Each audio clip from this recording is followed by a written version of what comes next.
دیکھنے اور سننے والوں کو السلام علیکم۔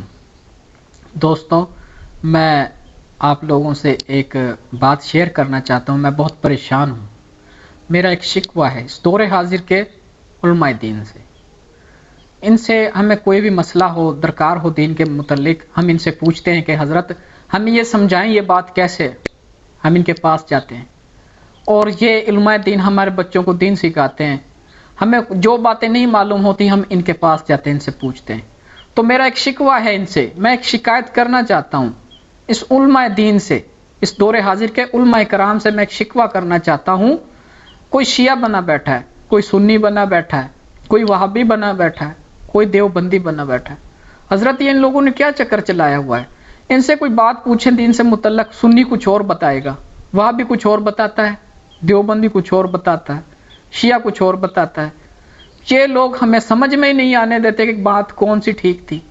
ان لوگوں نے یہ چکر چلایا ہوا ہے اور ان میں نفرت اس قدر پائی جاتی ہے ایک دوسرے کے خلاف۔ بعض تو ایک دوسرے کے امام کے پیچھے نماز ہی نہیں ادا کرتے، اور یہ ہمیں اللہ اور اس کے رسول کی باتیں بتاتے ہیں۔ ہمیں کہا جاتا ہے کہ قرآن مجید کے اپنا جو رب کا کلام ہے اس پر عمل کیا جائے، اور جو نبی کا فرمان ہے اس پر بھی عمل کیا جائے۔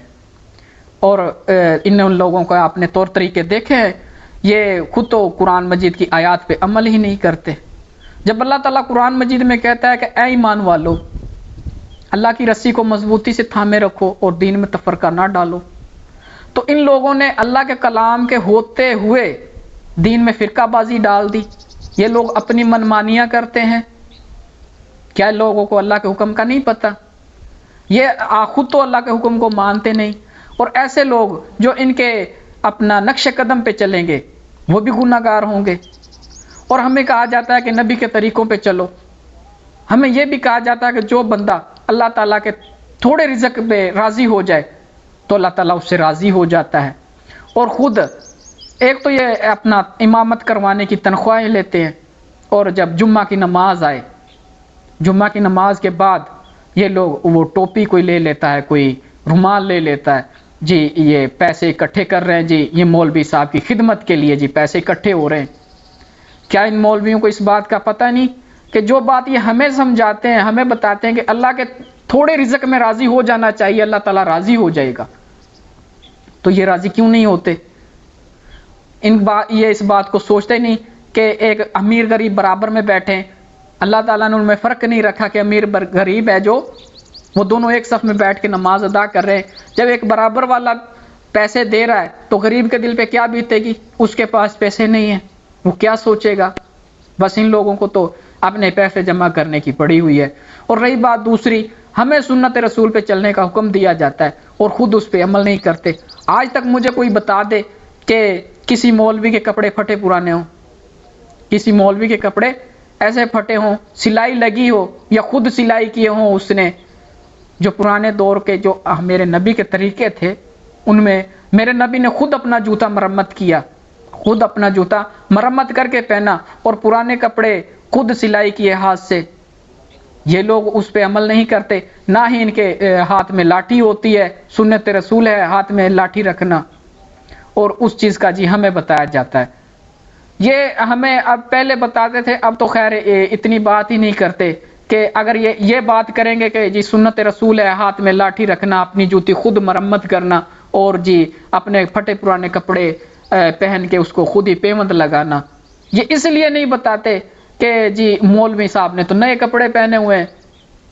جب مولوی صاحب یہ کام نہیں کرے گا تو ہمیں آنے والی نسلیں کیا کریں گی؟ وہ شرم محسوس کریں گی اس بات میں، آنے والی نسلیں شرم محسوس کریں گی۔ جی کرتی بھی، بعض لوگ کرتے بھی ہوں گے شرم محسوس کہ جی میں پرانے کپڑے نہیں پہنتا، جی یہ کپڑے پھٹے ہوئے، بعض لوگ کرتے ہیں اس میں شرم محسوس۔ تو میں یہ عرض کرنا چاہتا ہوں، میرا شکوہ ہے ان سے یہ کہ جی ہم پھنس گئے ان کے پھندے میں، ان لوگوں نے ہمیں پھنسا دیا، ان لوگوں نے ہمیں ایسے ایسے چکر میں لگا دیا کہ جی اس قرآن مجید سے ہمارا تعلق مضبوط نہ ہو سکا۔ ان لوگوں نے ہمیں اور چکر میں لگا دیا، کسی اور رستے پہ لگا دیا۔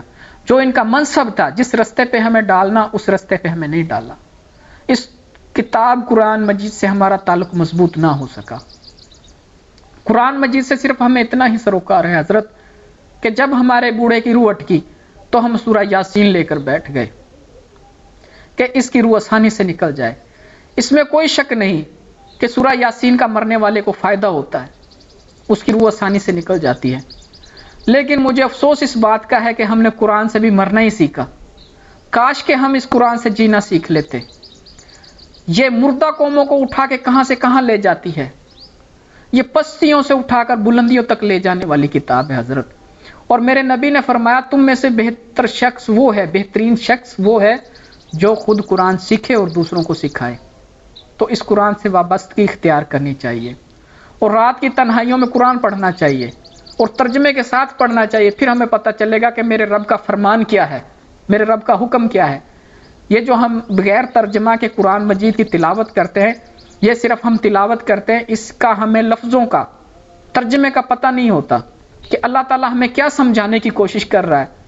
اگر ہم ترجمہ کے ساتھ قرآن مجید کو پڑھیں گے تو انشاءاللہ ہمیں زندگی میں کوئی مسئلہ درپیش نہیں ہوگا، ہمیں پتہ چل جائے گا کہ اللہ تعالیٰ کے احکامات کیا ہیں، ہمیں کسی کے پاس جانے کی ضرورت نہیں پڑے گی۔ تو انشاءاللہ رات کی تنہائیوں میں قرآن پڑھا کرو، اور قرآن پڑھ کے رویا بھی کرو۔ قرآن پڑھ کے انسان کو رونا بھی چاہیے، کہ اس زندگی پہ رونا چاہیے جو اللہ تعالیٰ کے حکم کے بغیر گزارتی، جس کا ہمیں پتہ ہی نہیں تھا۔ تو انشاءاللہ ملیں گے ایک نئی ویڈیو میں، تب تک کے لیے فی امان اللہ، اللہ حافظ۔